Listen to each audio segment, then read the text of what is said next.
Hello दोस्तों, कैसे हो आप लोग। एसएससी सीजीएल 2025 मेंस के आंसर की आपकी आ चुकी है।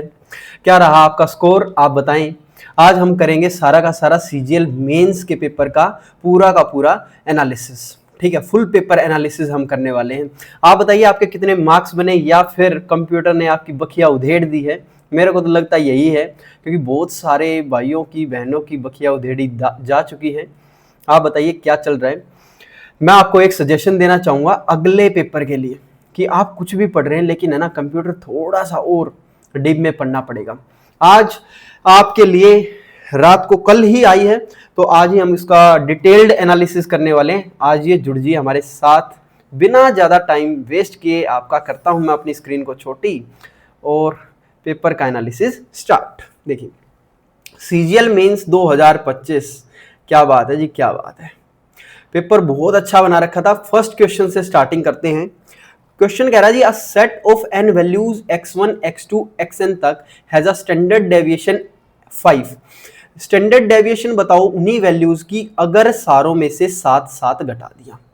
आप एक बात बताइए, हमने ये चीज पढ़ी हुई है कि स्टैंडर्ड डेविएशन है ना, आपकी अनचेंज रहेगी। अगर 5 है तो 5 ही रहेगी। जब आपका चाहे कुछ ऐड कर लो चाहे घटा लो, अगर आप किसी नंबर को, जैसे आपके नंबर मल्टीप्लाई कर दिए ना के से, तो के से या फिर डिवाइड कर दिए, तो मल्टीप्लाई करने पर चेंज होगी और उतना ही मल्टीपल लग जाएगा। ठीक है, लेकिन ऐड करने से और सब्ट्रैक्ट करने से उस पर कोई प्रभाव नहीं पड़ेगा, यानी रिमेन्स सेम, बिल्कुल सेम रहेगी। दूसरी बात, अगर मान के चलो आप बिचल भी जाते भाई, कंफ्यूज हो जाते, तो 5 में से हर एक में 7 घटा, तो 5 में 7 गया -2 भी आंसर में नहीं है। तो आपको याद रखना कि स्टैंडर्ड डेविएशन पे कोई प्रभाव नहीं पड़ता, आप वैल्यूज में कितना भी घटा ले या जोड़ ले। ठीक है, चलिए next question. A B and C invest in a business in the ratio 2:3:5। देखिए भाई, ये ए है अपना, ये बंधु बी है और ये बंधु सी है। ठीक है, ये भाई साहब 2 रुपए इन्वेस्ट करते हैं, ये 3 रुपए और ये 5 रुपए। अब क्या कह रहे हैं, after 4 months A increases his capital by 50%। देखिए 4 मंथ के बाद, यानी 4 महीने तक तो भाई साहब ने 2 रुपए ही इन्वेस्ट किए, लेकिन 1 साल की पूछा है ना इन्होंने, टोटल प्रॉफिट दिया 33,000, तो इन्होंने कहा है जी 4 महीने बाद इन्होंने अपनी कैपिटल 50% बढ़ा दी, यानी 2 का 50% एक बढ़ा दी जी, कितना हो गया 3। तो 8 महीने के लिए भाई साहब ने पैसे लगाए 3 रुपए। हमने क्या कहा, 4 महीने के लिए 2 रुपए और 50% इंक्रीज, यानी 3 रुपए हो गए 8 महीने के लिए। लेकिन बी ने क्या किया, कैपिटल को डिक्रीज कर दिया 1/3, यानी 4 महीने तक तो भाई साहब ने वही 3 रुपए लगाए, लेकिन 1/3 डिक्रीज कर दिया। 3 का 1/3 कितना होगा 1, यानी 3 में से 1 घटा दिया, यानी 2 रुपए लगाए कितने महीने के लिए, 8 महीने के लिए। सी कीप्स इट अनचेंज, यानी सी ने 12 के 12 महीनों के लिए इतना पैसा लगाया। हमने देखा कि भाई जितना आप इन्वेस्टमेंट करते हो इनटू टाइम, वही तो प्रॉफिट होता है। इन्वेस्टमेंट इनटू टाइम ही तो आपका क्या होता है जी, प्रॉफिट। यही आपका फॉर्मूला है। तो कहता क्या है क्वेश्चन, इनका रेशियो निकाल दो, आपका आंसर आ जाएगा। तो सारे के सारे कट रहे हैं जी 4 पे, पहले 4 से काट दो, 4 4 दूनी 8, ये 4 पे गया, 4 दूनी 8 और ये 4 तिये 12। कितना आ गया जी रेशियो, 5 तिये 15, 3 जमा 2 दूनी 4, ये हो गया 7, 3 दूनी 6 और 2, ये हो गया 8, 7 और 7 14 1 15 15 30, यानी 30 की वैल्यू आपकी कितनी है, 33,000। कह रहा क्या, बी का शेयर, यानी कि 7 की वैल्यू बता दो। 7 की वैल्यू बता देंगे, 7 का मल्टीपल, यानी यही दिख रहा है, क्योंकि भाई 11 का भी तो होगा। ये है हमारा 11 तिये 33, 2 जीरो चिपकाएंगे, तो 1100 से मल्टीप्लाई इसको करेंगे तो कितना आएगा, 7700। ये आपका आंसर है। बिल्कुल आसान है, कोई दिक्कत नहीं थी, सिर्फ और सिर्फ आपको रेशियो लेना था। 30 की वैल्यू 33,000 है, 7 की वैल्यू कितनी हो जाएगी, 7700। ठीक है, बिल्कुल आसान है। हम पार्टनरशिप में ये चीज देखेंगे भी। ठीक है, नेक्स्ट क्वेश्चन। नेक्स्ट क्वेश्चन कहता है जी, सम ऑफ 4800 रुपए divided among A B and C. मतलब 3 4 5 के रेशियो में बांट दिया, यानी 4 3 12। भाई इनका सम कितना हो गया, 5 4 9 3 12, 12 की वैल्यू 4800 है जी, यानी कि 400 से मल्टीप्लाई। पूछ क्या रहा है, बी का share, how much B share is more than A, B का शेयर ए से कितना ज्यादा है, आप बोलोगे जी एक ज्यादा है, यानी एक की वैल्यू कितनी हो जाएगी, 400 से मल्टीप्लाई करने पे 400 रुपए। बस ये मेंस का लेवल है सर। देखिए मैथ का तो इतना कम कर दिया, कंप्यूटर का इतना हाई कर दिया, 4-5 क्वेश्चन है बढ़िया बढ़िया मैथ्स में भी। चलिए नेक्स्ट क्वेश्चन, चलिए कह रहा P Q can do a work in 20 and 30 days. कुछ मत करो भाई, पी और क्यू लिख दो। कह रहा है जी ये 20 दिन में काम कर रहा है, ये 30 दिन में। एलसीएम कितना आ गया, 20 तिया 60, तो 20 तिया 60, 30 दूनी 60, क्लियर, बिल्कुल जी। कह रहा they work together for 6 days, यानी कि दोनों ने 6 दिन काम किए, 3 और 2 5 की एफिशिएंसी से 6 काम किया, 6 दिन काम किया, तो 5 का 30 काम तो हो गया। Q is replaced by R, अब क्यू की जगह आर आ गया, remaining work is completed by in 8 days. अब एक बात बताओ, अगले 8 दिन में पी तो था ही, यानी 3 के हिसाब से तो काम होगा, 3 अट्ठे 24, यानी बचा कितना काम, 30 और 24 54 काम हमारा हो गया। जो रिमेनिंग काम है, रिमेनिंग काम कितना बचा जी, 6 काम किया भाई साहब ने 8 दिन में, है ना। ये आर ही तो है, हमने क्या किया ध्यान से समझो, पी और क्यू, पी 20 और 30 दिन में काम करते हैं, 60 एफिशिएंसी। अगर यहां पी और क्यू है भाई 5 की एफिशिएंसी, 3 2 5 की एफिशिएंसी, 6 दिन में काम करेगा 30 काम। फिर अगले 8 दिन तो भाई आर ही तो, आर आ गया क्यू की जगह पे, यानी पी 3 गुना 8 24, यानी 54 काम हो गया, बच गया 6 काम 8 दिन में करता है। पूछ क्या रहा है जी, R alone can work 60% of work, 60 का 60% कितना होगा सर, भाई 60 का 60% 36 ही तो काम होगा, है ना भाई, ऐसे ही तो निकालते हो, 60 का 60% बटे 100 यानी 36 आ गया। तो 36 काम कितने दिन में होगा, अगर ये इसका 6 गुना है तो काम भी तो, ये डेज जो हैं ये भी तो 6 गुना हो जाएंगे, 8 6 48 दिन, यानी 48 दिनों में आपका काम हो जाएगा। ठीक है, कुछ नहीं करना था, बिल्कुल सिंपल, जैसा देता गया क्वेश्चन वैसा हम लिखते चले जाएंगे और क्वेश्चन आपका हो जाएगा। ठीक है, चलिए नेक्स्ट, चलिए क्वेश्चन कह रहा है जी sine theta upon x cos theta upon y. आप एक बात बताओ, sine theta upon x equals to cos theta upon y लिख रखा है। अगर मैं कोस थीटा को इसके नीचे ले आऊंगा, sign theta upon cos theta, मैं कह रहा हूं जी आप एक बार क्लास देखिए हमारी ट्रिग्नोमेट्री, बिल्कुल सेम क्वेश्चन है। क्या आ गया, sine theta upon cos theta X by Y, यानी टेन थीटा क्या हो जाएगा जी, एक्स अपॉन वाई। अगर आपका tangent theta x upon Y है तो आप ट्रायंगल बना सकते हो। टेंजेंट क्या होता है, ऐसे ही तो घूमेगा एक्स बटे वाई, ये क्या हो जाएगा पाइथागोरस थ्योरम से X square plus Y square. यानी अभी अगर मुझे sine theta minus cos theta निकालना है तो आप क्या बोलोगे, आप बोलोगे जी भाई साइन थीटा ये होता है और कोस थीटा ये, sine theta x upon under root x square plus Y square minus cos theta क्या हो गया, y upon under root x square plus Y square. यानी option number x minus y upon under root x square plus Y square, ये आपका option हो जाएगा जो पहले ही पीला कर रखा है, पहले पीला आप ही के लिए किया हुआ भाई।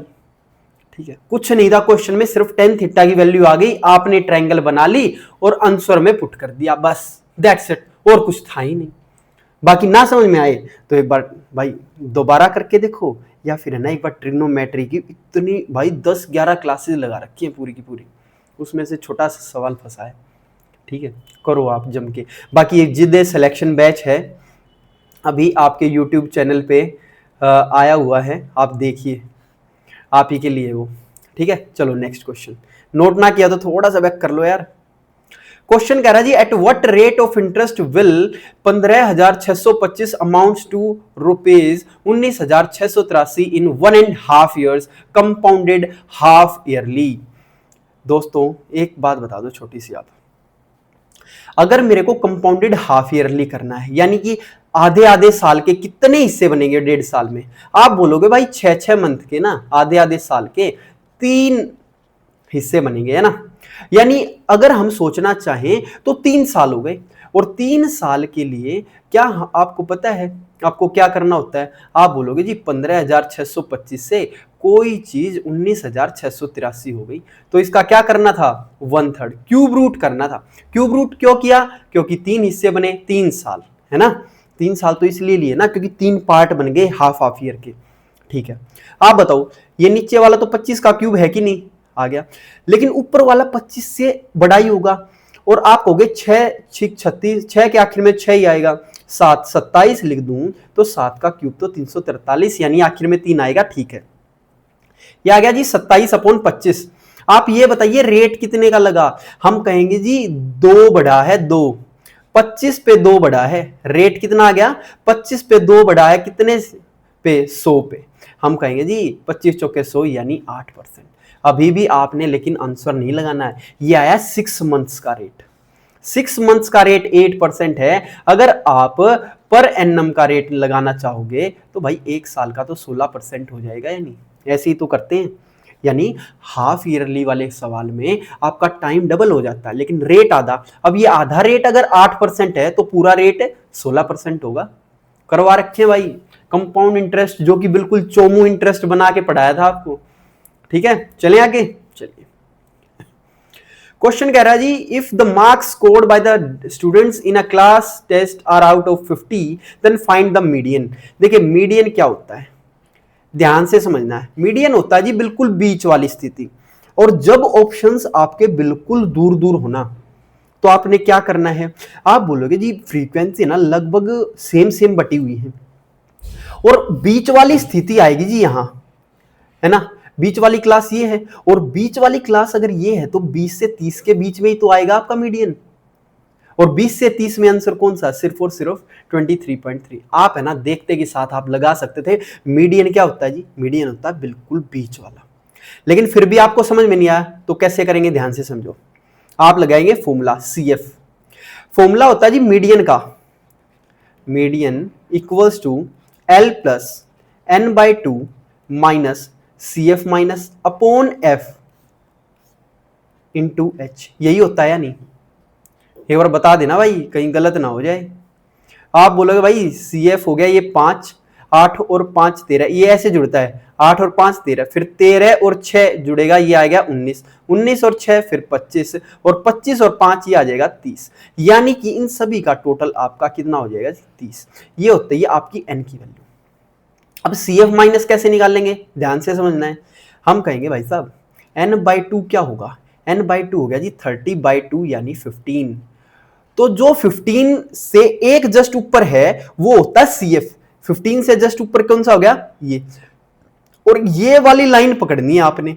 L क्या हो गया, लोअर मिडिल क्लास, यानी लोअर वैल्यू होगी उस मॉडल क्लास की, तो लोअर वैल्यू क्या हो जाएगी इसकी 20, तो L की जगह लिख दो 20 प्लस n/2 अभी निकाला है जी 15 माइनस, आप बोलोगे जी F की जगह क्या लिखे, पहले F लिख दो, फ्रीक्वेंसी है जी 19 के बराबर में 6 इंटू में H क्या होता है इन दोनों का डिफरेंस, यानी 6 का इंटरवल होता है, और CF माइनस यानी जो CF आपका आया उससे जस्ट एक पहले CF माइनस यानी 13। देखो एक बार और समझना है, हमने कहा n/2 निकाल लो, n/2 वाली ही तो 19 हो गया, इसमें लोअर मिडिल क्लास जो है ना वो 20 यहां पुट कर दिया, n/2 यहां पुट कर दिया, F की वैल्यू इसके सामने, H हो गया आपका इंटरवल, और CF माइनस क्या है इससे एक जस्ट छोटा। तो बताओ भाई क्या होगा, आप बोलोगे भाई 20 प्लस ये कितना हो गया, 15 में से 13 गया 2, 2/6 यानी 1/3, ये हो जाएगा जी 10/3, और 10/3 होता है जी 3.33 यानी 23.33, ये आपका आंसर है ऐसे। ठीक है, एक तो निकलेगा ऐसे, ये आपका लगा जी फॉर्मूला मीडियन का L plus N/2 minus CF minus upon F into H। ठीक है, और वैसे क्या आता मीडियन, मीडियन हमने देखा जी बीच वाली क्लास का ही तो पॉइंट है, यानी 20 से 30 के बीच में, सीधा डायरेक्ट है। नेक्स्ट क्वेश्चन, क्वेश्चन कह रहा है जी 3x minus ky plus 8, 3x minus ky plus 8 equals to 0, और सेकंड इक्वेशन है 9x minus 18y plus 20 equals to 0। कह रहा फाइंड हैव नो सॉल्यूशन, अगर इसका कोई सॉल्यूशन नहीं है दोस्तों तो k की वैल्यू बताओ। भाई नो सॉल्यूशन का सीधा सीधा कंसेप्ट क्या होता है, a1/a2 is equals to b1/b2 तो होता है, लेकिन नॉट इक्वल्स टू c1/c2। क्यों, बात समझो, आपकी इक्वेशन यहां तक तो सेम रहेगी लेकिन यहां अलग अलग हो जाए तो ऐसी इक्वेशन का कोई सॉल्यूशन ही नहीं है। क्यों नहीं सॉल्यूशन? क्योंकि जब इक्वेशन यहां तक सेम है तो उसका आंसर भी तो सेम ही आएगा। नो सॉल्यूशन के लिए अलग अलग। अब बताओ ये इसका कितने गुना है? 3 तिया 9, तो किसका गुना 3 18 होगा? 6 का होगा जी, 6 तिया 18। ऐसे भी कर सकते थे कि भाई 3/9 इक्वल होगा k अपॉन 18 के। भाई माइनस के अपॉन -18, माइनस से माइनस कट गया तो k की वैल्यू क्या हो जाएगी? 3 तिया 9, 3 से गया 6 पे यानी 6। बात आई कि नहीं समझ? कुछ नहीं करना था, आपने देखा ये 3 तिया 9 है तो 6 तिये ही 18 होता है, 6 3 जा 18। क्वेश्चन में बिल्कुल दम नहीं था। नेक्स्ट क्वेश्चन करते हैं।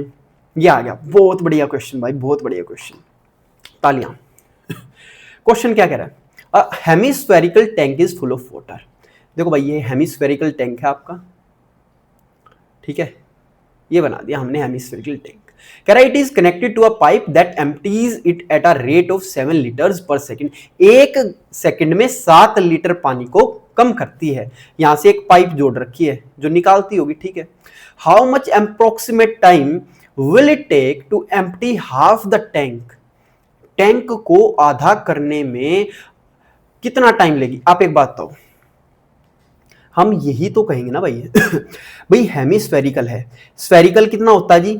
स्फेरिकल का पूरा वॉल्यूम होता है 4/3 पाई आर क्यूब। आधे का कितना हो जाएगा? 2/3 पाई आर क्यूब। ये आपका हो गया जी इस हेमिस्फेरिकल का वॉल्यूम। लेकिन इसने कहा है हमें एम्प्टी कितना करना है? हाफ। इसका भी हाफ, इसका भी हाफ कर दिया। आप डायरेक्ट भी लिख सकते थे 1/3 पाई आर क्यूब, कोई दिक्कत नहीं है। तो हम ये बोले भाई साहब इतना टैंक आपने खत्म करना, 2 से 2 कट गया, 1/3 पाई की वैल्यू 22/7 और रेडियस कितनी दी है? इंटरनल रेडियस दे दीजिए 2.1 मीटर्स।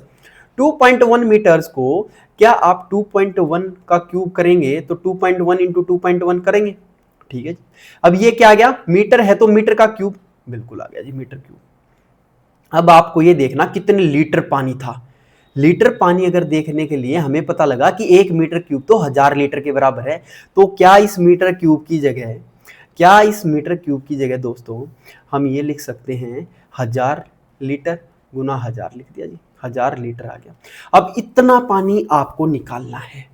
एक बात बताओ, इतना पानी तो मैं निकाल दूंगा, लेकिन 1 सेकंड में 7 लीटर निकल रहा है, यानी कि ये 7 लीटर निकल रहा है पर सेकंड। तो पर सेकंड 7 लीटर का मतलब क्या है? इसको अगर मैं इरेज कर दूं तो ये आपकी क्या आ गई? सेकंड्स आ गई या नहीं? इतने सेकंड्स आएंगी। लेकिन आंसर आपका किस में है? मिनट में। और मिनट करने के लिए आप बोलोगे जी बाय में 60 कर दो। बाय में क्या कर दें? बाय में कर दो जी 60। तो ये आपकी कितनी बन जाएंगी? मिनट। ध्यान से समझना, हमने लिया जी 1/3 पाई आर क्यूब तो हो गया, 1 मीटर क्यूब की जगह लिख दिया 1000 लीटर। कह रहा है कि 7 लीटर 1 सेकंड में निकालता, 7 से डिवाइड कर दिया। क्वेश्चन का आंसर आएगा सेकंड में, लेकिन दे रखा जी मिनट में, तो मिनट करने के लिए बाय 60 कर दिया, खत्म, और कुछ नहीं, ठीक है। आपको अब आंसर निकालना है, निकाल लें। चलिए क्वेश्चन क्या कह रहा है भाई? 3 जीरो हैं तो ये तीनों पॉइंट हट जाएंगे या नहीं? आप बोलेंगे जी बिल्कुल हट जाएंगे, तीनों पॉइंट हट गए। 7 या 21, 7 या 21 हट गया। अब यहां एक चीज देखिए, 7 है और 7 या 21, यहां 20 नीचे छोड़ दो तो 1 21 यहां से कट गया। 2 से ये चला गया जी 11 पे, कटेगा कि नहीं? बिल्कुल।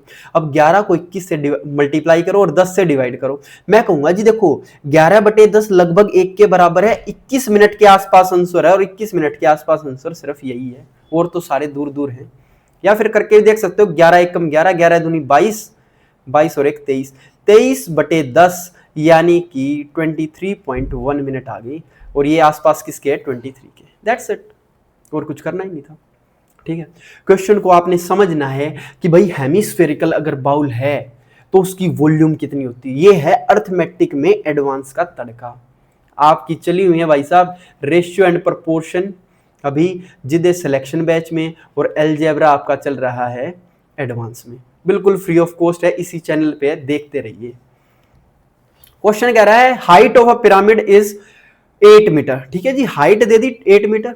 Base of the pyramid is square, जिसका डायगोनल है जी √512। अप्रोक्सीमेट वॉल्यूम पिरामिड की बताओ। पहली बात तो आपको पता होनी चाहिए जी, वॉल्यूम जो होती है पिरामिड की वो होती है अपनी, याद रखना 1/3। 1/3 बेस का एरिया, देखो बेस का एरिया यानी area of base into height, होगी कि नहीं? बिल्कुल होगी जी। बस ये आंसर लगाना था। 1/3 बेस का एरिया क्या होगा, स्क्वायर का डायगोनल अगर ये है तो भाई एरिया क्या होता है उस स्क्वायर का जिसका डायगोनल दे रखा हो, तो d² 2 होता कि नहीं, आपको डायरेक्ट बता रखा है। तो d² 2 यानी डायगोनल का स्क्वायर कितना हो जाएगा 512/2, और हाइट डायरेक्टली दे रखी है जी 8 मीटर गुना में 8। काट पीट करनी है भाई, बस करें, करो भाई। 2 चौक 8 और 3 से गया 3 एकम 3 पे पूरा कटेगा, नहीं कटेगा। अगर 3 पे नहीं कट रहा तो ऊपर वालों की गुना करके काट दो ना। हाँ ऐसे करते हैं, कुछ मसाला लगाते हैं। 4 दूनी 8, 12 चौक 48, 4 पंजे 20, 20 48/3 यानी कि 3 छिक 18, 6 पे जाएगा। पहला ही ऑप्शन यही है जो 6 पे लग रहा है ना। 3 छिक 18, 2 3 अट्ठे 24, 3 दूनी 6.66, तो यही तो है 682.66 यानी 683। ये लगभग आपका 683 के इक्वल होगा, ठीक है, मीटर क्यूब। हो जाएगा कि नहीं, बस कुछ नहीं करना था, वॉल्यूम ऑफ पिरामिड लिखना था और area of base into height लिखनी थी। सब कुछ आपके आगे दे रखा है, लगाना है। चलिए नेक्स्ट, चलिए क्वेश्चन कह रहा है जी x+1/x आपका है जी 2√3। पूछ रहा है x³ + 1/x³। हर किसी को पता है अगर x+1/x अगर k है तो x³ + 1/x³ क्या निकलता है, k³ - 3k। ये आपको डायरेक्ट याद रखना था। तो k का क्यूब यानी 2√3 का क्यूब क्या होगा, आप बोलोगे भाई 2 का क्यूब 8, 8 × 24√3, 24√3 माइनस 3 × k 3 दूनी 6√3। आंसर आ गया जी आपका 18√3। ये आपका उत्तर है जी, ठीक है, क्लियर। अगर आपके देखो 2√3 का क्यूब कैसे निकालना, 2√3 का क्यूब आपने बोला जी 2 का क्यूब 3 बार यानी 8 हो गया, और √3 का क्यूब क्या होगा, जब एक बार तो स्क्वायर होगा तो इंटू 3 तो आएगा ही, और एक √3 ऐसे बच गया, तो 8 दिया कितना हो गया 24, 24√3। ऐसे ये वाली चीज यहां लिखी, ठीक है, लिख हो जाएगी या नहीं। चले आगे, क्वेश्चन कह रहा है जी फाइंड वैल्यू ऑफ, इस पूरे की वैल्यू बताओ। यार हर किसी को पता है कि भाई ये cos 90 - थीटा, जब कभी भी cos 90 - थीटा देखा ना तो ये sin 51 ही हो जाएगा। मतलब इन दोनों का सम अगर 90 है ना तो ये इसका मतलब कि 1 हो गया, तो cos बाय sin कट गया, और माइनस अंडर रूट। ये बताओ sin² थीटा प्लस, क्या मैं इसको cos² 39 लिख सकता हूं, क्योंकि सम क्या है 90 है ना, क्योंकि भाई इसको sin² 90 - 39 लिख दो तो sin 90 - थीटा क्या हो गया cos थीटा, तो sin² + cos² क्या हो गया 1, और 1 का अंडर रूट भी 1। 3/2 में से 1 गया तो आधा आपका आंसर बचेगा, जो कि हमने पीला पहले से कर रखा है, ठीक है। चलिए आगे, चलिए भाई नेक्स्ट क्वेश्चन करिए, क्या कह रहा है बहुत बढ़िया भाई, बहुत बढ़िया। क्वेश्चन कह रहा है the diagonals of 3 faces of a rectangular parallelepiped. भाई याद रखो कि पैरेललोपाइड जो होता है ना वो एक क्यूबॉइड होता है, बस इससे आपका आंसर बन जाएगा, और कुछ नहीं है। क्या रखना है, रेक्टेंगुलर पैरेललोपाइड क्या होता है, क्यूबॉइड होता है। क्यूबॉइड मान के चलो एक कमरा है, एक कमरा ही आपका पैरेललोपाइड है। चलिए कोई चीज है क्या अपने पास जो हम दिखा सकते हैं, बिल्कुल देखिए मान के चलिए आपका ये है, ठीक है। आप सिर्फ इतना पार्ट देखिए, अगर मैं देखूं कि सामने मेरे को क्या दिख रहा है, एक तो ये वाला हिस्सा दिखा, अगर मैं इसको थोड़ा सा तिरछा कर दूं ऐसे, ये वाला हिस्सा है, ये वाला हिस्सा और एक बेस है ना, 3 हिस्से हो जाएंगे आपके। अब आप एक बात बताओ यार, 3 हिस्से आपके हो गए और इन्होंने कहा है कि सारों के डायगोनल जो है ना, एक का √5 है, एक का √10 है और एक का √13 है। तो क्या होता है, एक रेक्टेंगल जो पहला हिस्सा ये बना, इसकी ये जो रेक्टेंगल की डायगोनल की लेंथ दे रखी है जी √5, तो ये क्या होता है l² + b² का ही तो अंडर रूट है, यानी l² + b² की वैल्यू है अंडर रूट की ही 5, ये अंडर रूट की वैल्यू अंडर रूट 5 है। इसका मतलब हमें समझ में आ गया जी l² + b² 5 हो गया, हो गया या नहीं, बिल्कुल हो गया जी। फिर b² + h², दूसरे की वैल्यू दे दी 10, क्योंकि अंडर रूट से अंडर रूट कट गया। तीसरे की वैल्यू है जी h² + l² और इसकी वैल्यू है जी 13, ठीक है। आपको वैल्यूज पुट करनी है। पहली बात तो है ना, आप इनको सारों को सम करके ऐसे भी निकाल सकते हो। वैसे अगर निकालो तो क्या हम कह सकते हैं कि 1 और 2 का स्क्वायर है, एक कह सकते हैं ना 1² + 2² है, और ये क्या है जी, 1 का स्क्वायर जमा 3 का स्क्वायर, और ये क्या है भाई 2 का स्क्वायर जमा 3 का स्क्वायर, 1 2 और 3, यानी LBH की वैल्यू कितनी आएगी 1 2 और 3। अगर आपको वॉल्यूम निकालना है पैरेललोपाइपेड का तो भाई क्यूबॉइड का वॉल्यूम कितना होता है LBH, यानी 1 गुना 2 गुना 3, क्या आ गया 6 सेंटीमीटर क्यूब। यही तो आपका उत्तर है, ठीक है ना। आप ऐसे भी कर सकते हो, वरना है ना आप सारों को सम कर लो, सारों का सम करोगे तो डबल होगा L square plus B square plus H square, और इसकी वैल्यू आ जाएगी 13 और 5 18 और 10 28, यानी ये इससे कट गया जी कितने पे 14 पे। आप बताओ जब 14 में से 10 जाएगा तो बच गया कितना एल स्क्वायर की वैल्यू आएगी 4, यानी एल की वैल्यू हो गई 2। फिर इसमें से घटाओगे 14 में से 13 गया, एक इसका स्क्वायर 1 का, 14 में से 5 गया 9 किसका स्क्वायर 3 का। ऐसे ऐसे करके आप निकाल सकते हो अलग अलग वैल्यू, ठीक है। ऐसे निकाल लो या फिर ऐसे निकाल लो। चले, क्वेश्चन बढ़िया था, इंपॉर्टेंट क्वेश्चन था, बहुत सारे बच्चे भाई इसमें कंफ्यूज हो गए थे पैरेललोपाइपेड और क्यूबॉइड में क्या डिफरेंस है, ठीक है ना। चलें, क्वेश्चन कह रहा है जी the base of a right prism, prism क्या होता है, प्रिज्म वही देखो, अब फिर इसी को ले लो आप, प्रिज्म यही है भाई, यानी जो आपका बेस है उतना ही उठते हुए आपका ये ऊपर तक चला गया, ये आपका प्रिज्म। पिरामिड क्या होता है, ऐसे बेस ये है और एक पॉइंट पे बंध गया ऐसे ऐसे करके, लेकिन ये आपके क्या हो जाएगा प्रिज्म। प्रिज्म यानी जो बेस है वही ऊपर उठ के आपका ऊपर तक है, वो प्रिज्म बन गया आपका। आप बोले भाई साहब बेस जो है ना राइट प्रिज्म का वो आइसोसेलेस ट्रेपीजियम है, ठीक है जी, ये आपका बेस है। और आइसोसेलेस ट्रेपीजियम कुछ नहीं होता जिसकी जो दो साइड्स है ना नॉन पैरेलल साइड्स वो बराबर होंगी बस। आपको बोला कि पैरेलल साइड्स है 10 और 20, ये 10 है और ये 20, नॉन पैरेलल साइड्स की वैल्यू दे दी 13 और 13। आप एक छोटी सी बात मेरे को बता दो यार, वॉल्यूम प्रिज्म की दे दी और टोटल सरफेस एरिया पूछ रहा है, वॉल्यूम प्रिज्म की कैसे निकलती है, वॉल्यूम ऑफ प्रिज्म होती है कि बेस का एरिया इनटू हाइट, बस बेस का एरिया इनटू हाइट, यही होता है ना। तो वॉल्यूम कितनी दे दी 3240 इक्वल्स टू बेस का एरिया क्या है, आप बोले कि बेस का एरिया तो निकालेंगे, पहले एक बार इसकी यहां वाली हाइट निकाल दें, क्या होगी। आप बोले भाई ये 10 है, अगर मैं इसको मिलाऊं तो ये वाली लेंथ भी 10 होगी, बच गई कितनी, ये मिला के 10, यानी 5 इस साइड और 5 इस साइड। आप बोलोगे जी 5 12 13 का ही तो होगा, यानी हाइट आ गई आपकी 10। आप बताओ बेस का एरिया क्या होगा, half sum of parallel sides, parallel sides का सम क्या होगा 20 और 10, देखो 20 ये पूरी है, तो हमने बोला एक सेकेंड ये क्या हो गया, हाँ हमने बोला है सर कि बेस का एरिया क्या होगा सम ऑफ पैरेलल साइड्स, 20 और 10 कितना हो गया 30 इनटू हाइट, हाइट होगी 12, ये तो हो गया एरिया ऑफ बेस। अब हाइट निकालनी है प्रिज्म की, ये एच एज इट इज, ये हाइट है प्रिज्म की नहीं, ये सिर्फ ट्रेपीजियम की नीचे वाले हिस्से की, उसका एरिया निकालने के लिए। तो यहां से आपकी आएगी हाइट की वैल्यू, कैसे आएगी ध्यान से देखो, काटा पिट्टी कर दो भाई, 2 तिये 2 6 12, अब बताओ 6 और 0 से 0 गड़े 6 तिये 18, 18 18 324 होता है, यानी हाइट की वैल्यू हो गई 18, बस अब तो कुछ रहा ही नहीं। अब बताना total surface area of prism, तो बताओ भाई टीएस से प्रिज्म का क्या होता है, हम बोलेंगे कि भाई एक तो जो बेस का एरिया ना उसको तो 2 बार जोड़ दो, जो बेस का एरिया है उसको 2 बार जोड़ दो, twice of base area, plus जो साइड वाला एरिया कैसे निकलता है, पैरामीटर का जो पैरामीटर है भाई, पैरामीटर लेना है, नीचे वाला जो ट्रेपीजियम है उसका तो पैरामीटर लेंगे और ऊपर वाले की हाइट ले लेंगे, तो ये भाई हमने लिख दिया parameter of base into height, ये होगी आपकी हाइट।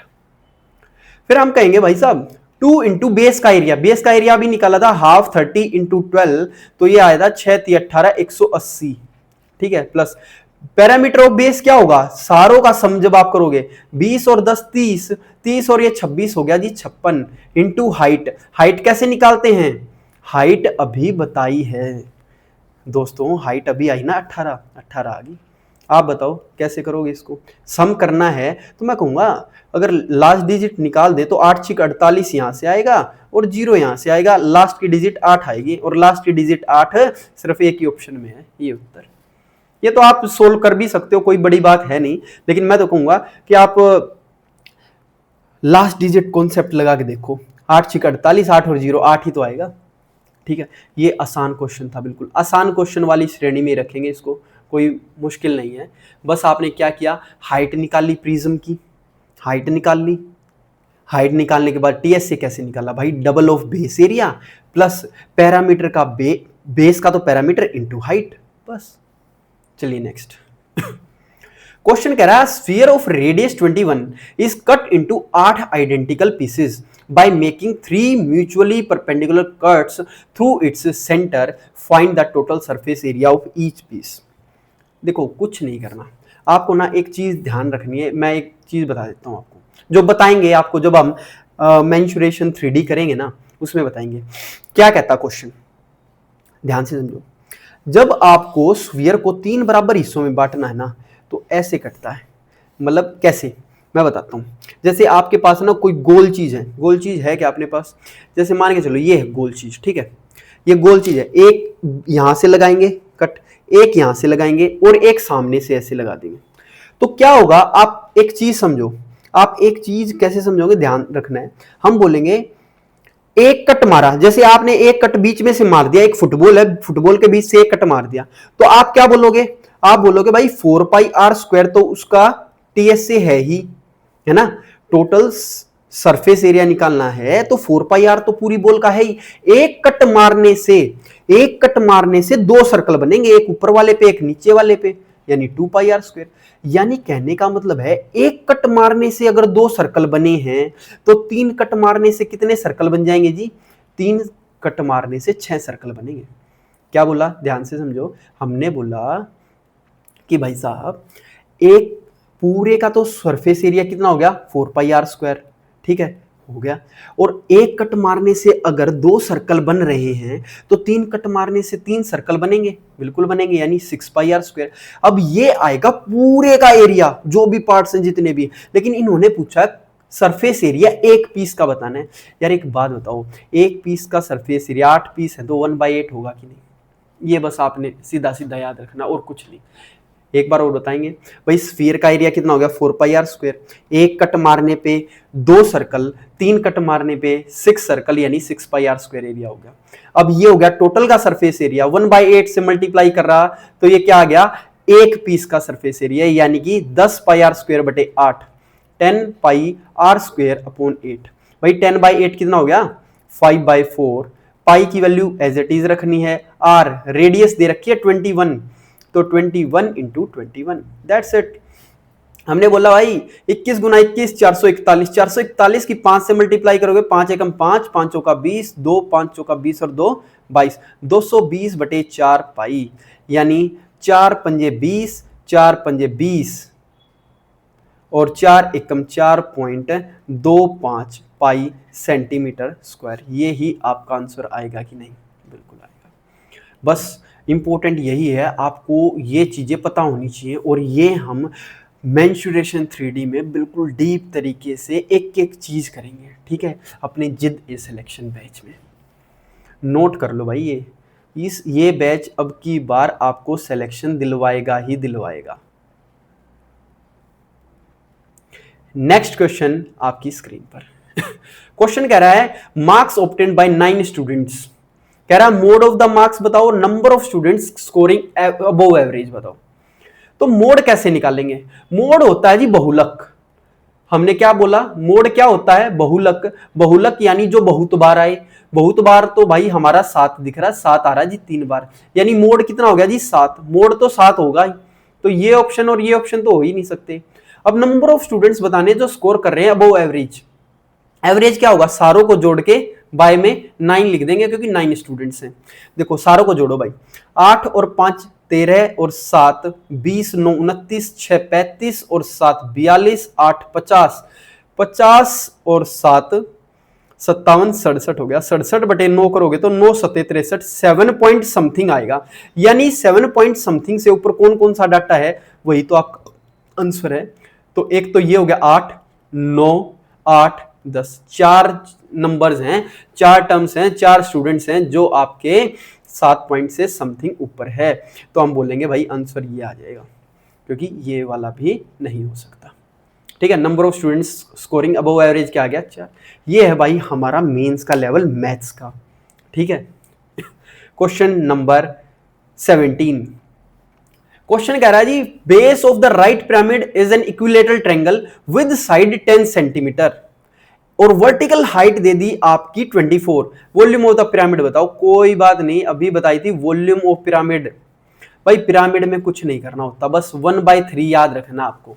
आगे 1/3 बेस का एरिया, क्या करना है, बेस का एरिया इंटू हाइट, बस और कुछ नहीं।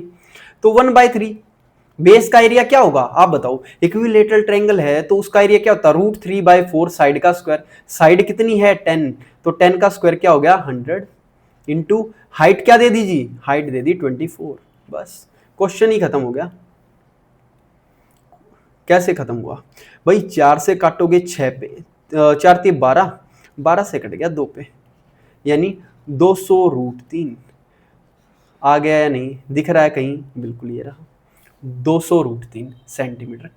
डायरेक्ट फॉर्मूला पुटिंग से हो गया। ठीक है, नेक्स्ट क्वेश्चन आपके स्क्रीन पर कह रहा है tan square theta minus sine square theta upon 2 + tan square plus coat square. ठीक है जी, हम बोलेंगे एक चीज कि भाई इसमें ना आप एक चीज पुट कर लो। पुट कैसे करेंगे आप, एक चीज देखो, पुटिंग मेथड इस तरीके से लगाना है कि दो चीज सेम ना बने। मान के चलो मैं sin 45 लगा दूं और आंसर आ जाए 1/2, तो इससे भी आएगा और इससे भी सेम आएगा, तो sin 45 नहीं पुट कर सकता। दूसरा tan और कोट है तो 090 पुट नहीं कर सकता, क्योंकि नॉट डिटरमाइंड होता है। टेंजेंट 90 नॉट डिटरमाइंड होता है, नॉट डिफाइंड, और कोट 0। तो हमने पुट कर लिया थीटा को जी 30 डिग्री, बस।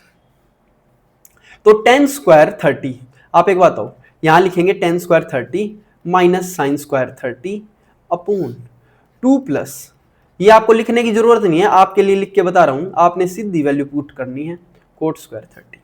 कैसे करते हैं, tan स्क्वायर 30 क्या होता है, 1/√3 का स्क्वायर क्या होगा 1/3 माइनस साइन 30 क्या होता है 1/2, 1/2 का स्क्वायर 1/4 अपॉन 2 प्लस, आप बोलोगे फिर tan स्क्वायर 30 यानी कि 1/3 प्लस कोट 30 होता है जी √3 और √3 का स्क्वायर 3। हम बोले भाई 4 में से 1 गया, 4 में से 3 गया 1 अपॉन 4 × 12 अपॉन, यहाँ क्या आएगा 3 × 2 = 5, 5 × 15 और 1 16/3। 16/3 होगा कि नहीं, बिल्कुल होगा जी।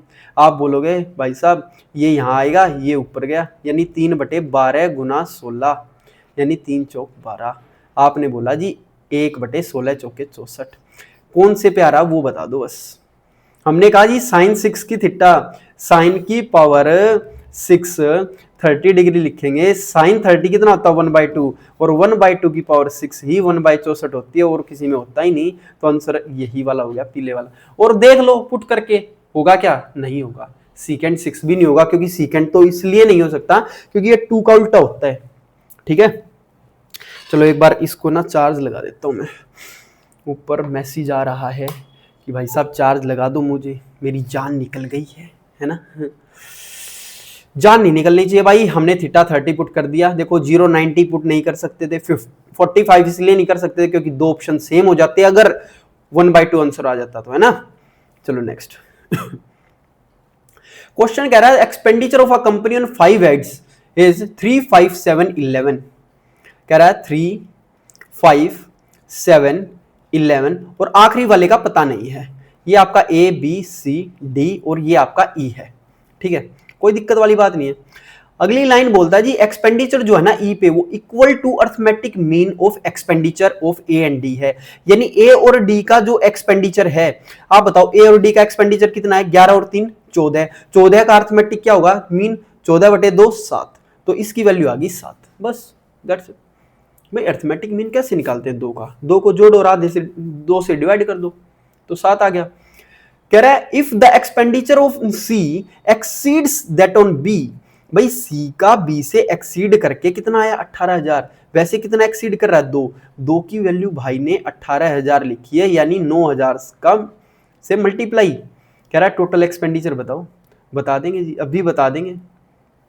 हमने बोला भाई 5 और 3 8, 8 और 7 15 और 11 26 और 7 33। क्या 33 की वैल्यू इसको भी 9 से मल्टीप्लाई करके 3 जीरो चिपका दूं? भाई 3 जीरो तो आएंगी आएंगी, 9 3 27, आखिर में 7 का इसी ऑप्शन में है जो पीला कर रखा है। ठीक है, 297 इतने रुपए आ गए। कंपनी की कुल एक्सपेंडिचर है ये, कंपनी का कुल एक्सपेंडिचर 2,97,000। क्लियर हुआ या नहीं? बिल्कुल क्लियर हो गया। चले आगे, चलिए, कुछ नहीं था क्वेश्चन में। कह रहा है एक ट्राइंगल है पी क्यू आर, आर की वैल्यू 62 है, कोई दिक्कत नहीं है भाई। देखो ध्यान देना, आपको चीजें समझनी है ध्यान से। आपका दिया पी क्यू आर, ये आपका पी पॉइंट है, ये आपका क्यू पॉइंट है और ये आपका आर पॉइंट है। ठीक है, कह रहा है perpendicular bisector of P Q, P Q का perpendicular bisector at S meets Q R at T. भाई ये पी क्यू का परपेंडिकुलर बाइसेक्टर है, क्यू आर पे मिलता है टी पॉइंट पे, ये टी पॉइंट पे मिल गया। ठीक है, इस लाइन की वैल्यू एस है, मतलब इस लाइन को हम एस कह रहे हैं। ठीक है, अब परपेंडिकुलर बाइसेक्टर है यानी ये परपेंडिकुलर भी है इस लाइन पे और इस लाइन को बाइसेक्ट भी कर रहा है, इस लाइन को बाइसेक्ट भी कर रहा है। अगर मैं यहां से इस लाइन को यहां तक जोड़ दूं, ठीक है, आप एक बात बताओ, क्या हमने ये चीज पढ़ी थी? कोई भी ट्राइंगल हो उसमें अगर हम सामने से परपेंडिकुलर मारते हैं और वो परपेंडिकुलर पड़ता है, इसका मतलब वो ऐसे बिल्कुल ये साइड वाली साइड है वे बिल्कुल सेम खुली हुई है ना, तभी तो इसका मतलब ये साइड वाली साइड भी सेम होंगी, साइड वाली जो ये जो साइडों वाली साइड हैं वो भी सेम होगी। इसका मतलब ये आइसोसेलेस ट्रायंगल है, आइसोसेलेस। इसका मतलब जहां पर ये ट्रायंगल पड़ी वे दोनों अगर बराबर हैं, वे दोनों अगर बराबर हैं तो ये वाले भी बराबर होंगे। ठीक है, इसका मतलब इसके सामने ये वाला एंगल, इसके सामने ये वाला एंगल दोनों इक्वल होंगे। ठीक, क्लियर? हमने क्या बोला? देखो यहां से अगर कोई लाइन सामने वाली साइड पे परपेंडिकुलर भी है और सेम हिस्सों में भी काट रही है तो इसका मतलब ये है कि ये साइड वाली साइड्स है ना, ये भी बराबर हैं, आइसोसेलेस ट्रायंगल होगी। और आइसोसेलेस में क्या होता है, इसके सामने ये, इसके सामने ये बराबर है। अब क्वेश्चन क्या कह रहा है? क्वेश्चन ने तो कोई तीर ही नहीं मारा, आर पे दे दिया 62, पी पे कितना दिया जी? टीपीआर दे दिया 38, टीपीआर ये दे दिया आपका 38। अब एक बात बताओ यार, 38 और 62 कितना हो गया? दो इसको दे दूं, 60 और 40 100। तो इसका मतलब इसके जो बाहर का एंगल है ना, इन दोनों को मिला कि ये 100 हो गया, 100 हो गया, पूरे का 180 होता है तो आधा आधा बटेगा कि नहीं? ये 40 और ये भी 40। अगर ये एंगल 100 है तो ये 40 40 बटेगा कि नहीं? बिल्कुल। और यही तो आपको पूछा था पी क्यू आर, ये एंगल बताओ, तो ये 40 हो गया। देखो क्वेश्चन बहुत आसान था, 38 62 100, ये अगर 100 है तो ये इनका समस्या हुआ। बस इसमें आपको ये बात पता होनी चाहिए थी कि ये दोनों अगर बराबर हैं तो ये आइसोसेलेस ट्रायंगल होगी, यानी कि ये वाली साइड और ये वाली साइड बराबर होगी और आइसोसेलेस में इसके सामने का और इसके सामने का एंगल बराबर होता है। 80 आधा आधा बट गया भाई।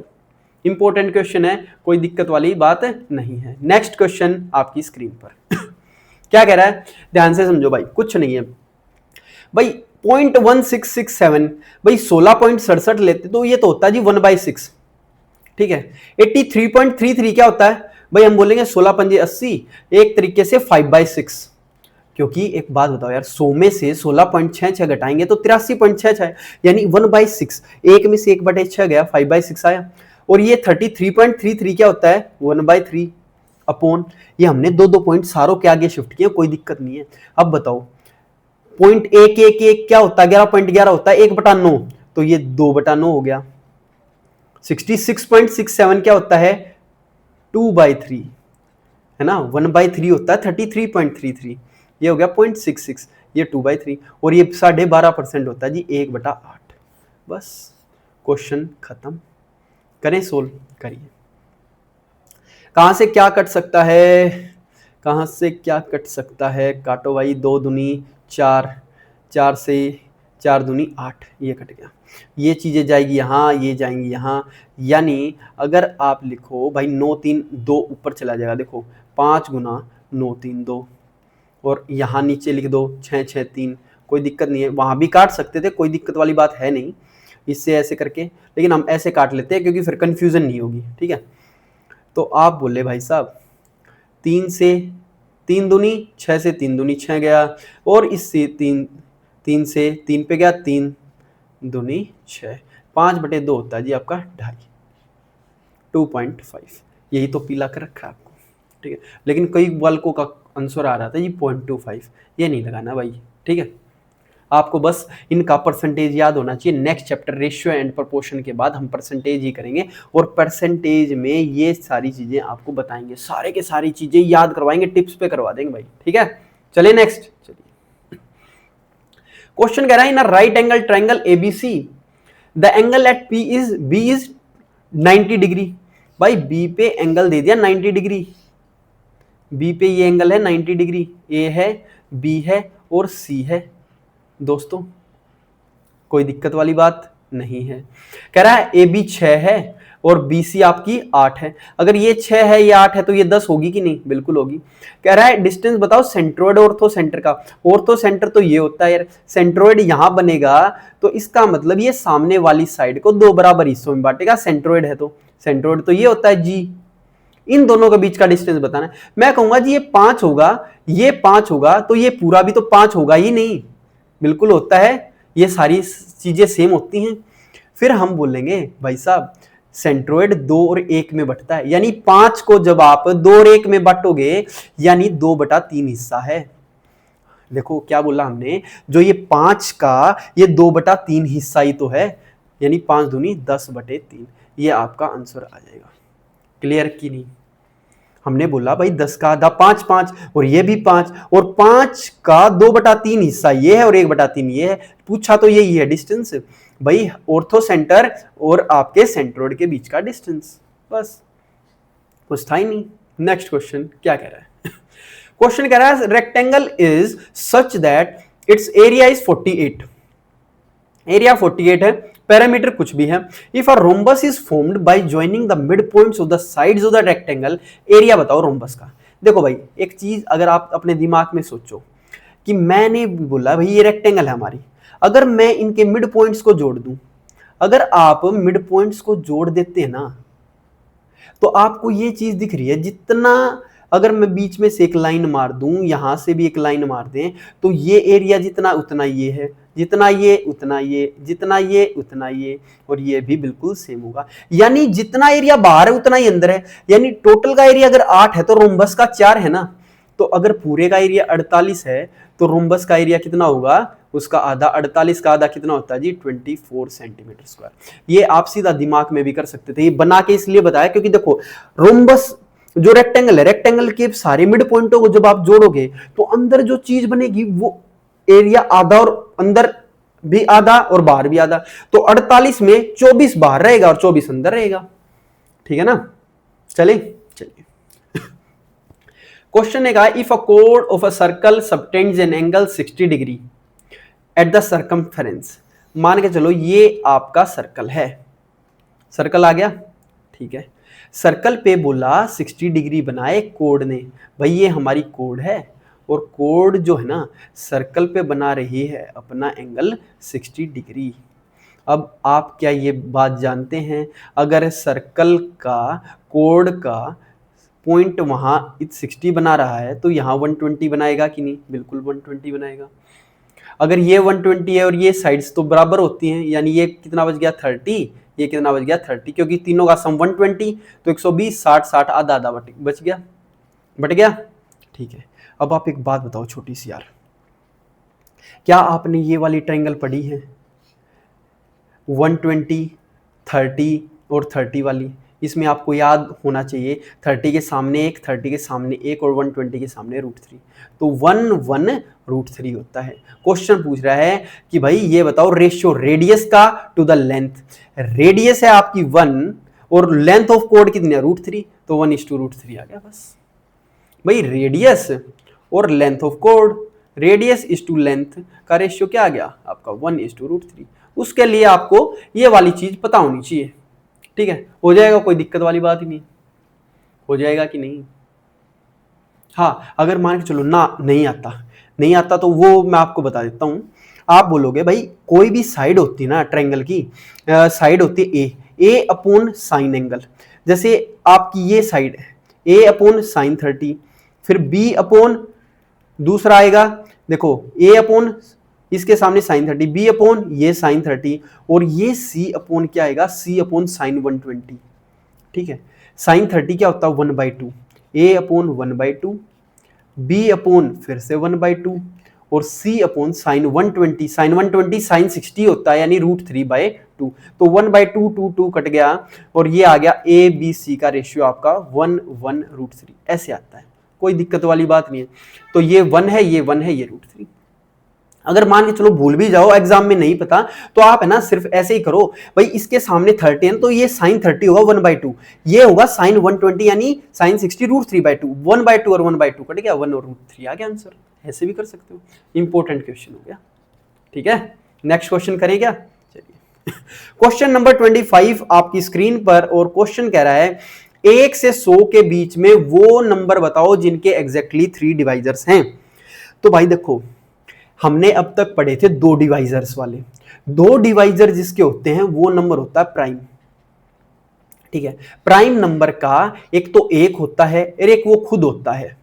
ठीक है, वो होते हैं प्राइम नंबर जिनके 2 ही डिवाइजर है। अब 3 डिवाइजर्स हैं, इसका मतलब प्राइम का स्क्वायर ले लो, क्योंकि प्राइम का जब स्क्वायर होगा तो क्या होगा, एक तो 1 होगा, एक वो खुद होगा, एक तो वो प्राइम नंबर प्राइम हो जाएगा, और एक हो जाएगा वो खुद, यानी प्राइम का स्क्वायर, और तो कोई होगा ही नहीं। यही तो 3 नंबर हुए ना, 3 डिवाइजर्स।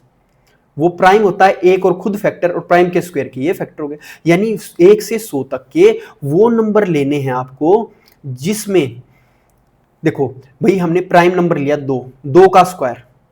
ठीक है, 2 का स्क्वायर, एक तो हो गया 4, एक लिया जी 3 का स्क्वायर यानी 9, एक हो गया जी आपका 5 का स्क्वायर 25, एक हो गया 7 का स्क्वायर 49, 9 होता नहीं है, 11 का स्क्वायर 121, 121 तो ऊपर चला गया, यानी यही 4 नंबर हैं जो कि प्राइम के स्क्वायर हैं।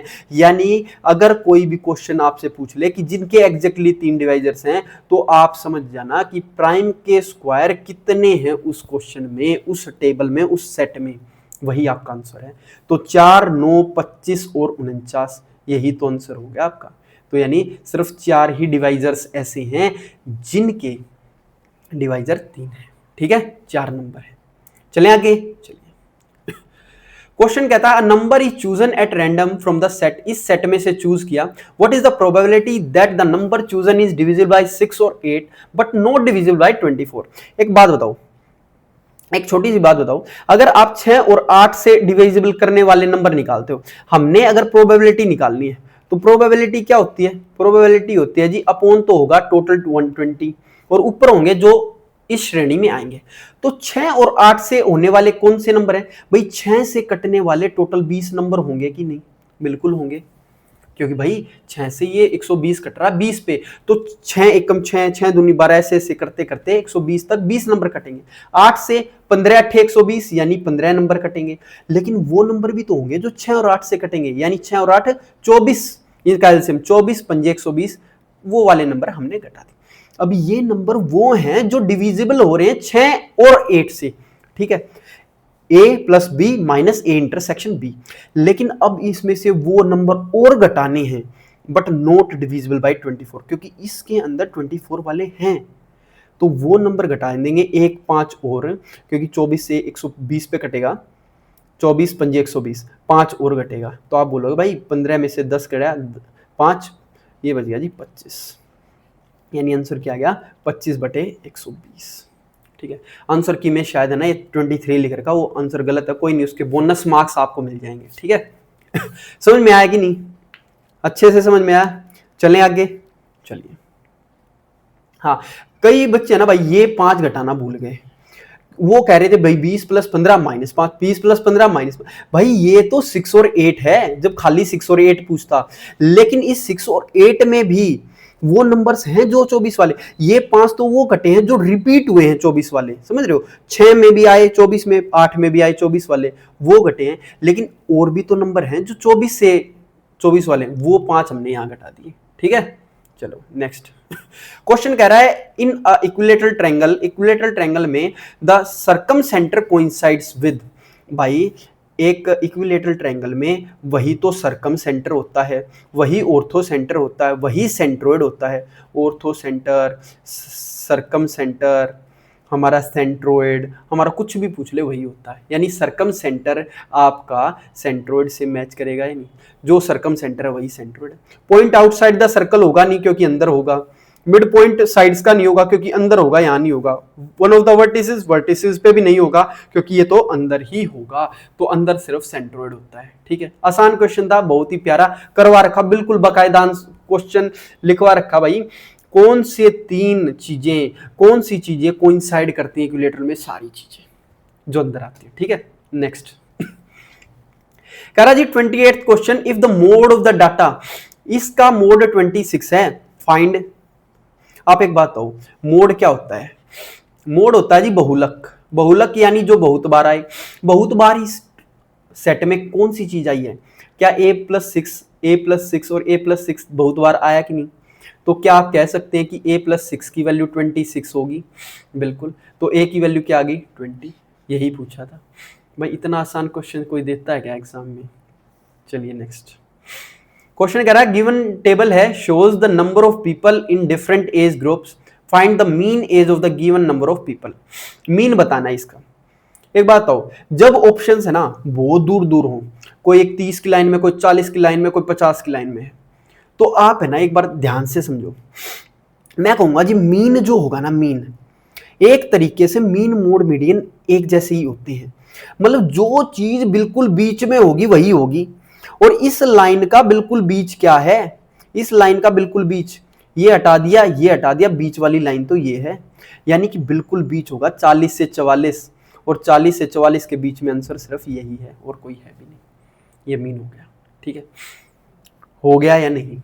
ऐसे भी लगा सकते थे जब, क्योंकि दूर दूर है, क्योंकि 40 से 44 के बीच में यही है। दूसरी बात, अगर मान के चलो आपको पेपर में निकालना है, आंसर ही निकालना, तो मीन कैसे निकालोगे?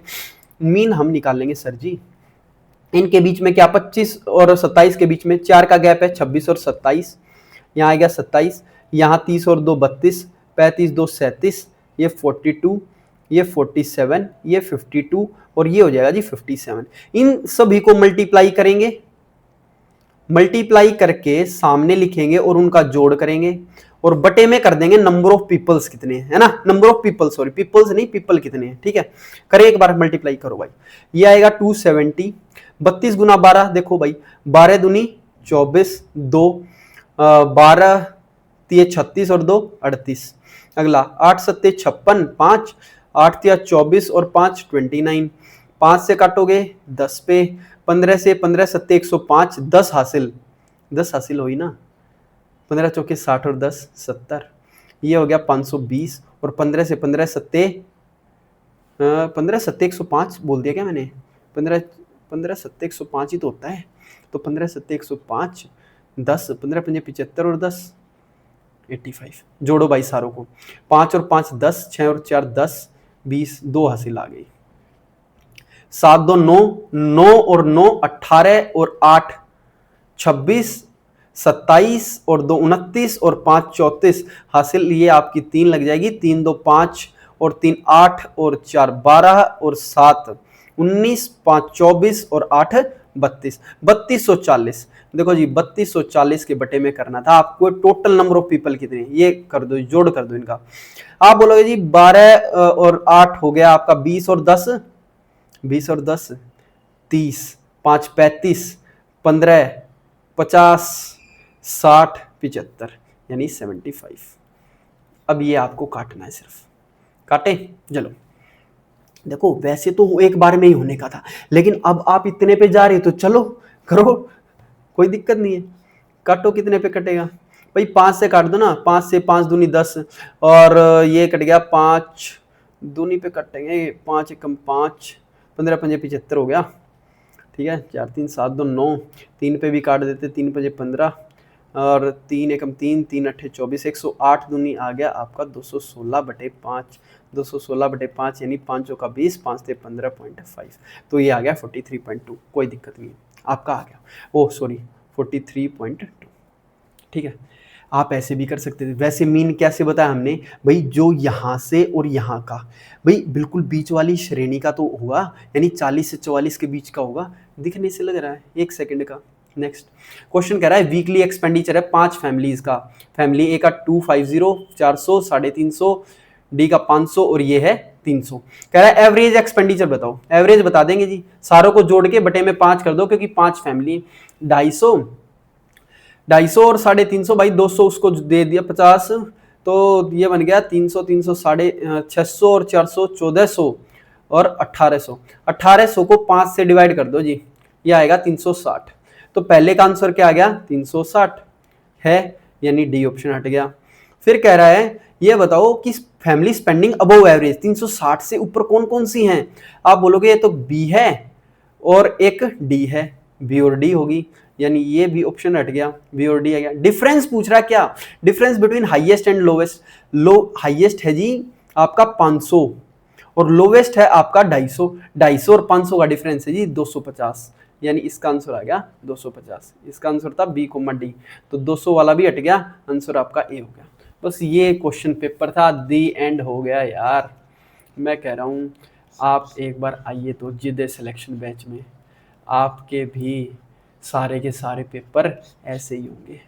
नोट कर लीजिए भाई इस बैच का नाम, ठीक है। क्या बात है, क्या बात है। देखिए बताने में थोड़ा सा टाइम लगता ही है, 1 घंटे के करीब लग गया, कोई दिक्कत वाली बात नहीं है। पेपर का लेवल देखा आपने, इजी टू मॉडरेट था, बिल्कुल इजी भी नहीं था, ठीक है। 4-5 क्वेश्चंस ऐसे थे फंसने वाले, लेकिन वो भी हमने देख लिए। पैरेललोपिपेड वाले हो गए, या फिर प्रिज्म पिरामिड वाले तो आसान आसान थे, या फिर वो प्राइम का स्क्वायर वाले थे। वो चीज़ें हम सारी की सारी ना अपने बैच में करने वाले हैं। आप आ जाइए, जुड़ जाइए। अगले वाले जो CGL, CPO, CHSL या किसी भी रेलवे बैंकिंग का एग्ज़ाम है, आपको भी अगर उसमें अपनी जगह बनानी है तो आपको एक बार हमारे बैच से गुजरना ही होगा। मिलते हैं नेक्स्ट क्लासेस में जो आपकी चली रही हैं, रेशियो, प्रोपोर्शन और अलजेब्रा की। जय हिंद। ठीक है, करते हैं भाई वीडियो ऑफ।